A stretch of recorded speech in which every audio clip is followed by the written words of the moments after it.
Welcome to Chillin' 101. We hope this video helps. You're going to begin immediately. Confirm your Roku Express and phone or PC share the same Wi-Fi. This prevents discovery problems. Once done, update Roku OS and enable screen mirroring under Settings System so the device accepts connections. Make sure your source device is ready. Android's Cast or Windows 10 project must be enabled. Keep the screen unlocked. I'm walking you through the essentials first, because discovery and permissions are the two things that make or break mirroring. Next, connect from the source. On Android, pull down Quick Settings and tap Cast, select the Roku name you enabled earlier.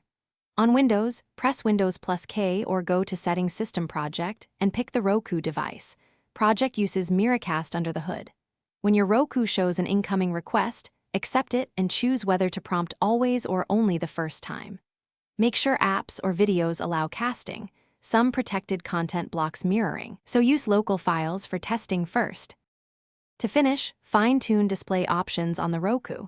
Change screen mirroring mode and adjust display type to match your TV's aspect ratio so nothing crops. When done, stop casting from your phone or PC to disconnect cleanly. If you can't connect, restart the router, Roku, and source device.